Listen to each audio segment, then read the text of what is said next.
We are back. Johnny Zero here, the best beard in radio, and you're listening to the Warfighter Eye, hour number 2. And I'm really, really excited about the guest we've got joining us now. One of the things, for my longtime listeners out there, you guys know I have a deep love of history, and in particular military history. And one of the things I talk about a lot on the show is that we as warfighters, whether you served in combat, served in peacetime, you are a part of history. And, I think that's lost on a lot of us. And I'm just so excited to bring in our guest, Jim Roberts. He is the president of the American Veterans Center. And we're going to talk about, kind of who they are and what they do, and, and really put the impact into this angle of our place in history. Let's go to the phones here and welcome our guest. Jim, are you with us? I am indeed. Good to be with you, Johnny. Oh, absolutely, brother. I appreciate you coming on with us and spending some time. How's everything going out there today? Going fine. Beautiful weather and some enjoying apps. And all is good. Fantastic. Glad to hear it. Why don't you go ahead and just introduce yourself a little bit to the listeners and tell us who you are and what you guys do out there. All right. Well, as you mentioned, my name is Jim Roberts. I am a veteran myself, Vietnam veteran, and about 20 years ago, next year, founded the American Veterans Center. In those days, it was called the World War II Veterans Committee. Our sole focus was on World War II veterans for the first 9 years, of course, in the intervening decade, we've lost most of those vets that were alive then. But in any case, about 10 years ago, we broadened the focus of our operations to include honoring all veterans. So that's what the AVC does. We've got a wide array of programs that we support. Small staff, but a very very strong staff, we do things such as the National Memorial Day Parade in Washington D.C. That was discontinued in World War II in 1942, and we revived that in 2005, and that's grown tremendously now to be a 2-hour parade down Constitution Avenue. We have hundreds of thousands of people, including many families that bring children. I'm always very grateful to see that, to honor our military. And we honor veterans, of course. We honor active duty personnel, and we honor those who paid the ultimate sacrifice. And so it's just a great day. As I mentioned, a 2-hour long parade. We frequently have celebrities. Gary Sinise is in every year. Joe Mantegna is in every year. Miss America. We've got 35 to 40 marching bands. And it's televised nationally and internationally through Armed Forces television. The day before, at the Kennedy Center, we have a choral festival, patriotic choral festival, which is open to the public free of charge. And that features the Air Force Orchestra and a choir of 350 voices doing patriotic songs. Great program as well. In the fall, we have our annual conference in November with our National Leadership Summit. We have hundreds of cadets and midshipmen from all the service academies, many ROTC chapters, military colleges, and some civilian students as well. It's kind of the future leadership, the future military leadership of the country. And then we end that with the honors, which is our effort to provide an awards program. It's the only awards program that I'm aware of for the U.S. military. And that's televised as well. We got an Emmy for that last year. Very proud of that. We do oral histories, essay contests for students, lectures, publications, radio shows, a lot of social media. So everything that we can do to preserve the legacy of our veterans and to pass it on to the younger generations.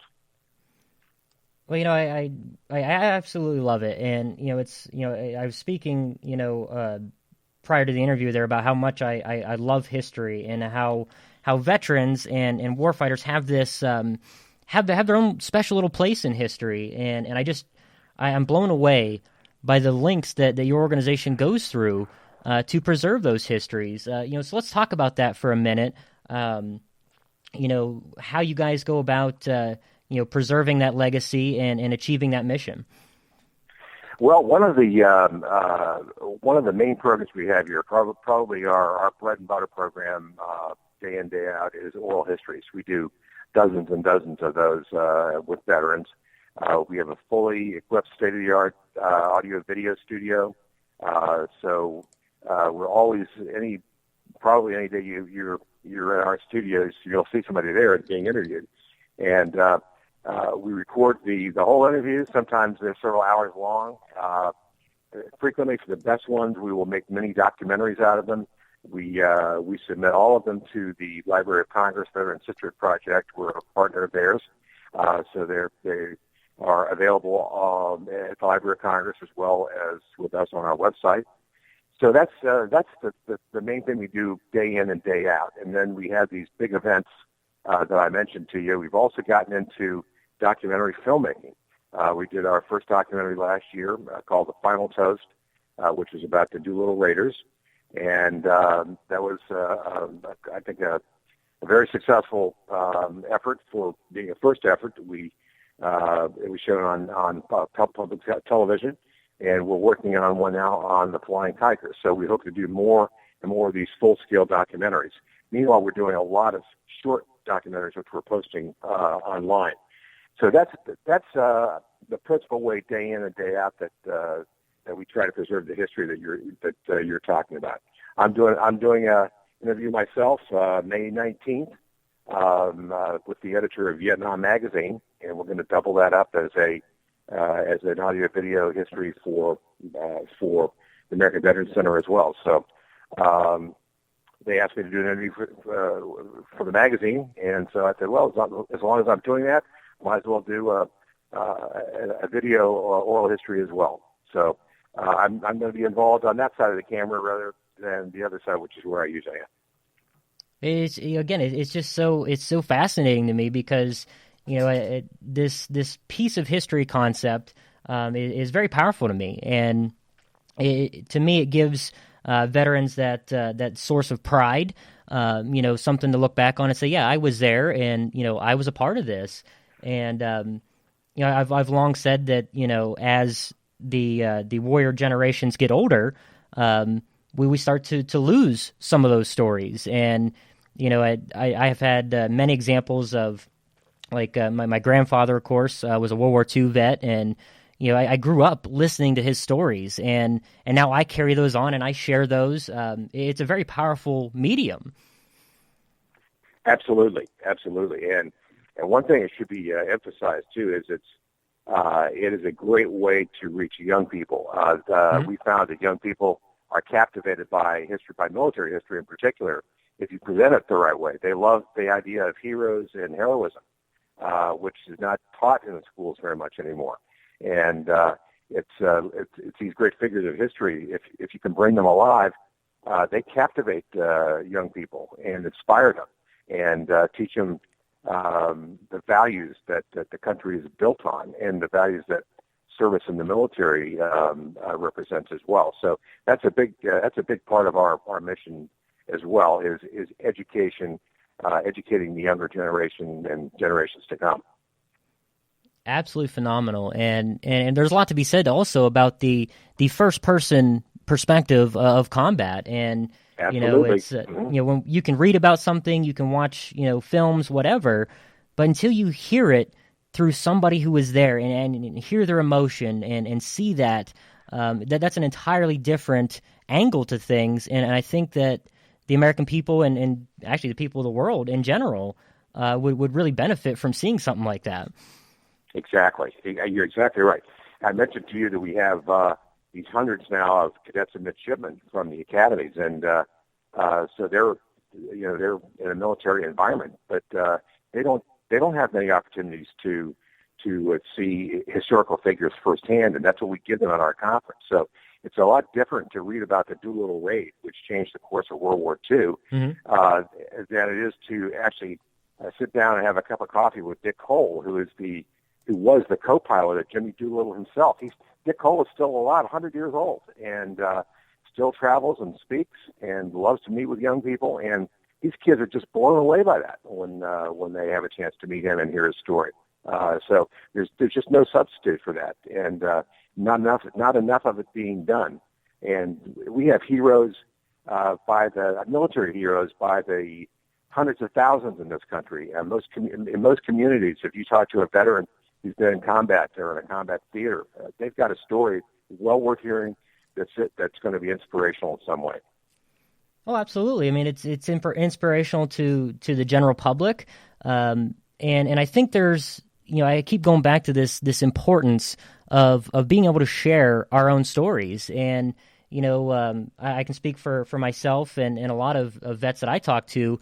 The title hero makes you kind of uncomfortable sometimes, because Sure. we look at it a lot of times as, hey, it was a job. I did what I did, and if you want to look at a real hero, look at the guy I served next to, that kind of thing. So I think having that recollection, I guess, of your stories and stuff, and actually looking at the things we've done, the things we've survived, that could be a very powerful tool as far as healing and as far as just a general sense of pride, I think. Yeah, you're right about the hero matter. I mean, none of the speakers we've ever had, I think, will admit to being a hero.